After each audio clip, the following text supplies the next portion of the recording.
حضرت فاروق اعظم کا زمانہ ہے. ایک عورت مسجد نبوی میں نماز پڑھنے کے لیے جاتی ہے.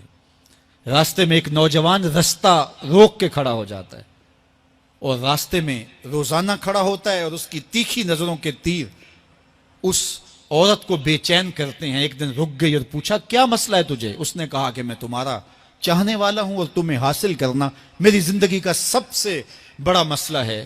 اگر تم بولو تو آسمان سے تارے بھی توڑ لاؤں. اس نے کہا مجھے تارے نہیں چاہیے, میری ایک ہی خواہش ہے, اگر تم وہ شرط پوری کر دو تو پھر جو تم کہو گے میں اس کے لیے حاضر ہوں گی. اس نے کہا جلدی بولیے, میں ہر آرزو پوری کرنے کے لیے فرہاد بن جاؤں گا, مجنوں بن جاؤں گا.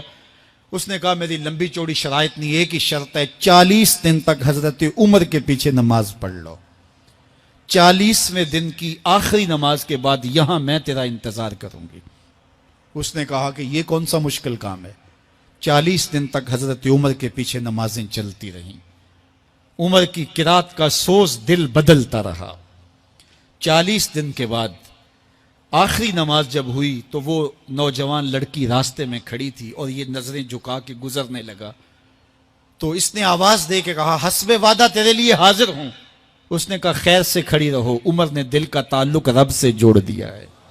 تیری دعا ہے کہ ہو میری آرزو پوری. اقبال بولا تیری دعا ہے کہ ہو میری آرزو پوری, میری دعا ہے کہ تیری آرزو بدل جائے, تیری تمنا ہی تبدیل ہو جائے. آرزوؤں تو ساری زندگی پوری نہیں ہوتی, کاش ہے کوئی زندگی کا رخ ہی پھیر دے, کوئی زندگی کی سمت ہی تبدیل کر دے. جس کو حاصل کرنے کے لیے دن رات مرے جا رہے ہیں, کاش وہ مقصود ہی نہ رہے, وہ مطلوب ہی نہ رہے, وہ زندگی کا حاصل ہی نہ رہے. ایک طبقہ تو وہ ہے جو گناہ کرنے کے باوجود بھی نہیں ڈرتا, اور دوسرا طبقہ ہے گناہ کرنے کے بعد دل کانپ جاتے ہیں کہ یہ گناہ ہم سے کیوں سرزد ہو گیا. اور تیسرا طبقہ وہ ہے کہ جو نیکی کرنے کے باوجود بھی ڈرتا ہے, پتہ نہیں میری نیکی بھی قبول ہوئی ہے یا کہ نہیں ہوئی. حضرت سیدنا عمر رضی اللہ تعالیٰ عنہ عید کے دن رو رہے تھے تو کسی نے روک کے کہا کہ آج تو خوشیوں بھرا دن ہے, روزوں کی تکمیل ہوئی, ہر بندہ عید منا رہا ہے اور آپ رو رہے ہیں. تو فرمایا کہ مجھے نہیں پتا کہ میں مقبولین میں سے ہوں یا مطرودین میں سے, میری نیکی قبول ہوئی ہے, میرے روزے قبول ہوئے ہیں یا رد کر دیے گئے. یہ وہ لوگ ہیں کہ جو نیکی کرنے کے باوجود بھی ڈرتے ہیں کہیں ہماری نیکی رد نہ کر دی گئی ہو. اللہ اکبر. حضرت حسن بصری رضی اللہ تعالی عنہ رو پڑے تو کسی نے کہا حضرت کیوں روئے ہو؟ کہا اللہ کی بے نیازی سے ڈر لگتا ہے, کہیں ایسا نہ ہو کہ وہ میرے عمل قبول ہی نہ کرے اور مجھے جہنم میں ڈال دے. محض اس کی بے نیازی سے ڈرتے ہوئے حضرت حسن بصری رو پڑے کہ اللہ تعالیٰ جل شانہ بے نیاز ہے, اس کو کوئی پرواہ نہیں ہے, تو کہیں ایسا نہ ہو کہ میرا سب کچھ جو ہے وہ رد کر دیا جائے. تو خوف سے, اللہ کی خشیت سے, اس کی بے نیازی سے ڈرتے ہوئے عمل صالح کرنے کے باوجود بھی ڈرتے ہیں کہیں ایسا نہ ہو کہ ہمارے عمل رد کر دیے جائے. اور کچھ لوگ خاتمے کی وجہ سے ڈرتے ہیں, کہیں ایسا نہ ہو کہ ساری زندگی ہمارا عمل اچھا رہا ہو اور ہمارا آخر برباد ہو جائے.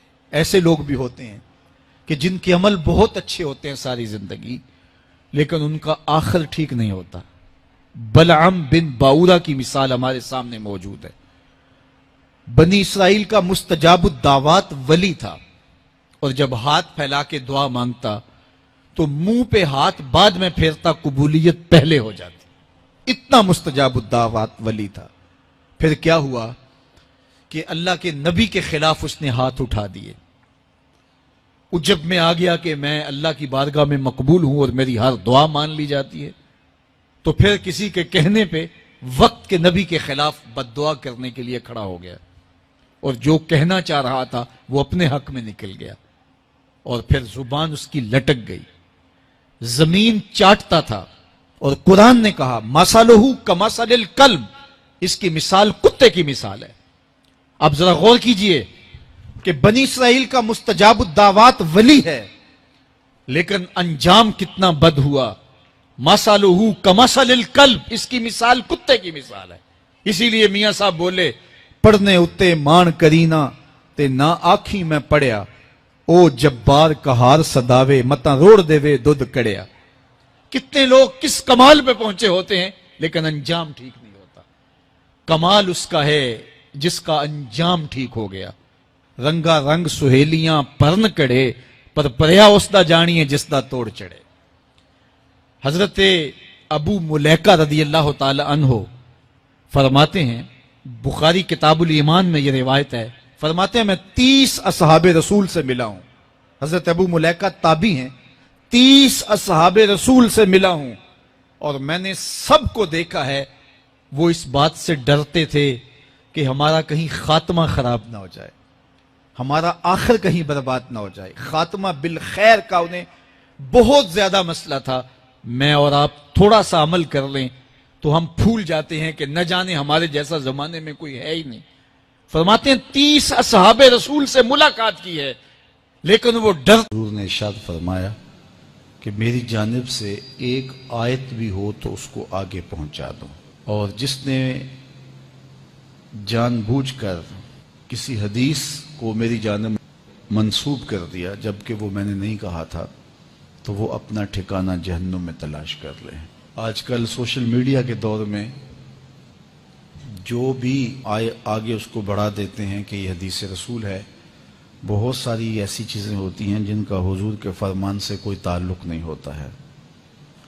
چیز اچھی ہے تو اس کو حضور سے منسوب کر کے آگے کیوں بڑھایا جائے اگر وہ حضور کا فرمان نہیں ہے. مختلف بزرگوں کے اقوال کو حضور علیہ السلام کے ساتھ منسوب کر دیا جاتا ہے تو دیکھنا چاہیے کہ حضور علیہ السلام کا فرمان کیا ہے. ظاہر ہے علم کسی صاحب علم کے پاس بیٹھ کے ہی سیکھا جا سکتا ہے, جو متقی ہو, پرہیزگار ہو, دیانت کے ساتھ بیان کرنے کا مزاج رکھتا ہو تو اس سے ہی دین حاصل کرنا چاہیے. ہر ایک شخص سے تو ہمیں دین حاصل کرنے سے منع کیا گیا ہے. کہا یہ دین ہے, اس کو ایسے ہی جس سے چاہو حاصل نہ کر لو.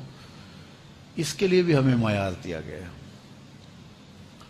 اور بعض لوگ سوشل میڈیا کو اتنا معتبر سمجھ بیٹھے کہ وہاں جو ملے, حالانکہ وہ بھی انسانوں نے ڈالا ہوا ہے اور لوگوں نے اپنے اپنے عقیدوں, اپنی اپنی خواہشات کے مطابق وہاں جو بھی ڈال دیا تو اس کو ہم نے کہا کہ یہ جو ہے وہ درست ہے, جبکہ زیادہ تر چیزیں وہاں درست نہیں بھی ہوتی.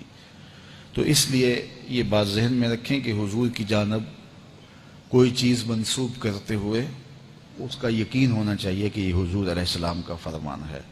رسول کریم صلی اللہ علیہ وآلہ وسلم نے ارشاد فرمایا, جس شخص کی اللہ بھلائی کا ارادہ کر لیتا ہے اسے دین کا فہم عطا کر دیتا ہے, دین کی سمجھ نصیب کر دیتا ہے. اور پھر ارشاد فرمایا, ایک وقت ایسا آئے گا لوگوں پر کہ جب اسلام کا صرف نام رہ جائے گا, اسلام کا صرف نام رہ جائے گا.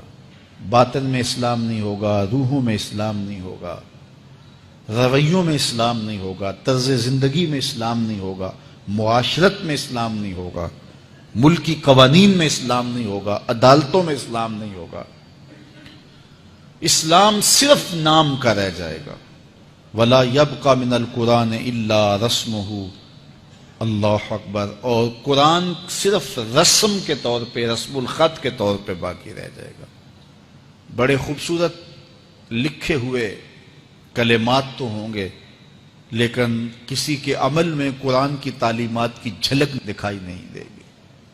اللہ اکبر. مسجدیں زیب و زینت کے لحاظ سے تو آباد ہوں گی لیکن ہدایت کے نور سے خالی ہوں گے. ممبر و محراب سے لطیفے سنائے جا رہے ہوں گے. ہم تو دیکھ رہے ہیں کہ اس دور میں بھی ایسا ہو رہا ہے. تلقین غزالی نہیں رہی اور فلسفہ رومی نہیں رہا,